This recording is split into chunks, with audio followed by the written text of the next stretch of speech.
అందరికీ నమస్కారం అండి. ఈరోజు క్యాలీఫ్లవర్‌తో నో ఆయిల్ ఫ్రై గోబీ చూపించబోతున్నానండి. సో, గోబీ అనేది ఆయిల్‌లో ఫ్రై చేయకుండా చూపిస్తున్నాననమాట. సో, అందుకోసం మనము క్యాలీఫ్లవర్‌ని ఇలా మనకు కావాల్సినంత పీసెస్‌ని కట్ చేసుకొని, వాటర్‌లో కొంచెం వాష్ చేసేసుకొని తురుముకోవాలండి.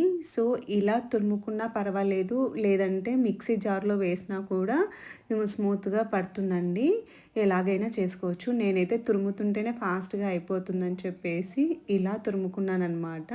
సో, మనకు కావాల్సినంత క్యాలీఫ్లవర్‌ని తురుముకున్న తర్వాత మనం కొంచెం మసాలా కోసం మిక్సీకేసుకోవాలండి. సో, నేను ఈ ఎండుమిర్చి, వెల్లుల్లిని కొంచెం ఒక 10 మినిట్స్ నానబెట్టాను గోరువెచ్చని నీళ్ళల్లో. సో, ఇప్పుడు అది తురుముకున్న తర్వాత దీన్ని మిక్సీకేసుకుంటున్నానండి. ఇది కొంచెం ఇప్పుడు క్యాలీఫ్లవర్‌లో కలుపుకోవడానికి అలాగే లాస్ట్‌లో ప్యాన్‌లో వేసుకొని వేయించుకోవడానికి కూడా కావాలి. సో, నేను కొంచెం కన్సిస్టెన్సీ అనేది ఎక్కువగానే తీసుకున్నాను. సో, ఇలా మిక్సీ పట్టుకున్న మిశ్రమాన్ని మనం తురుముకున్న ఈ క్యాలీఫ్లవర్‌లో వేసుకోవాలి. అలాగే దీనికి తగినట్టు సాల్ట్, కొంచెం పసుపు, అలాగే గరం మసాలా, వేయించుకున్న జీరా పౌడర్ అండి. దీనికి వేయించుకున్న జీరా పౌడర్ అయితేనే బావుంటుంది. సో, అలాగే కొంచెం గరం మసాలా అండి. అన్నిటికంటే గరం మసాలా క్వాంటిటీ కొంచెం తక్కువ ఉంటే బావుంటుంది. ఆల్రెడీ మిగతావి కూడా మసాలాసే కాబట్టి దీంట్లో కొంచెం వేసుకుంటే బావుంటుంది. సో, ఫస్ట్ ఇవి వేసుకున్న తర్వాత మనం ఒకసారి అంతా బాగా కలిపేసుకోవాలి. ఇలా ఈ మసాలా వేసుకొని కలుపుకున్న తర్వాత ఇందులోనే మనము టమాటా కెచప్ వేసుకోవాలి. అలాగే సోయా సాస్ కూడా వేసుకోవాలండి. ఇంకా చిల్లీ సాస్ కూడా వేసుకోవాలి. మీ దగ్గర గ్రీన్ చిల్లీ సాస్ ఉంటే అది కూడా వేసుకోవచ్చు. బట్ నా దగ్గర చూసుకోలేదు, అయిపోయిందండి. నేనైతే ఉత్త రెడ్ చిల్లీ సాసే వాడాననమాట. సో, ఇలా 3 వేసుకున్న తర్వాత మళ్ళీ ఒకసారి అంతా కలిపేసుకోవాలి. ఇలా కలుపుకున్న తర్వాత ఇప్పుడు బైండింగ్ కోసము నేనైతే ఒక 3 టేబుల్ స్పూన్స్ కార్న్ ఫ్లోర్, అలాగే 3 టేబుల్ స్పూన్స్ రైస్ ఫ్లోర్ వేసుకున్నానండి.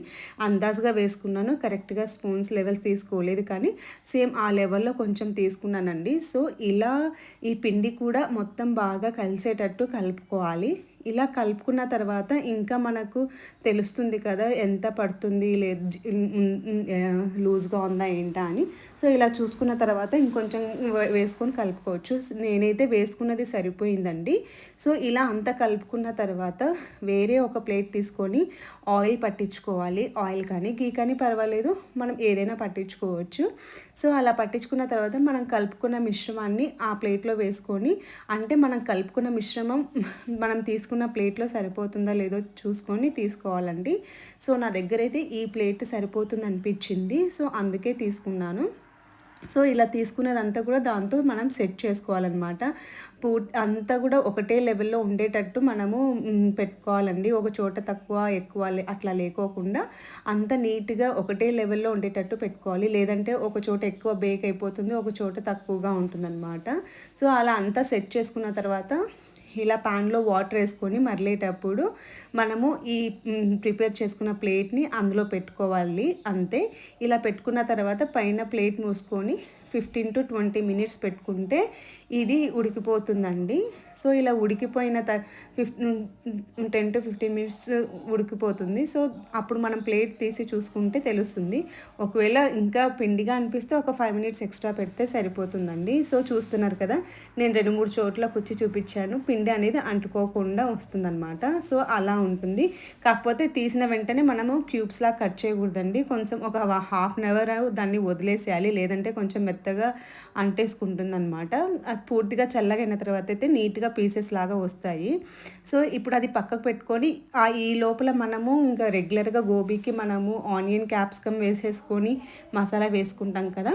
సేమ్ అదే ప్రాసెస్‌లో మనం వేసుకోవాలి. సో, నేను అక్కడ ప్యాన్‌లో జీరా వేసేసుకొని, అల్లం వెల్లుల్లి వేసుకొని, ఆనియన్, క్యాప్సికమ్ వేసుకున్నానండి. సో, అది కొంచెం మగ్గే లోపల మనం వీటిని పీసెస్ లాగా చేసుకుందామని నేను పీసెస్ చేసుకుంటున్నాను.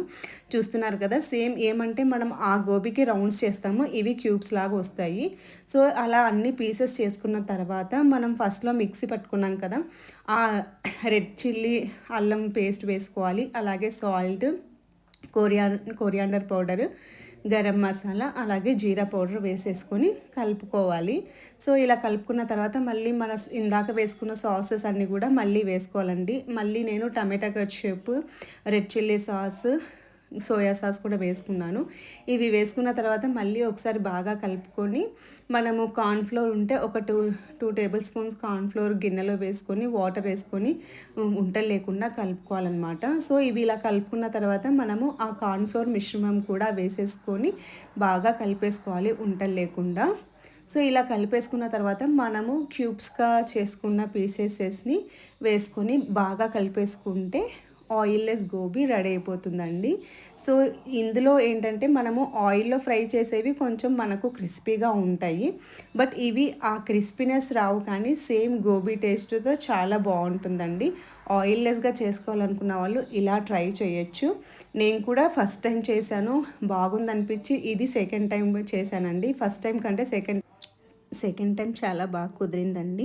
చూస్తున్నారు కదా సేమ్ గోబీ లాగానే ఎలా ఉందో. సో, ఈ రెసిపీ మీకు ఎలా అనిపించిందో నాకు కామెంట్ సెక్షన్‌లో తెలియజేయండి. అలాగే నా ఛానల్‌ని లైక్ చేసి, షేర్ చేసి, సబ్స్క్రైబ్ చేసుకోండి. Thank you.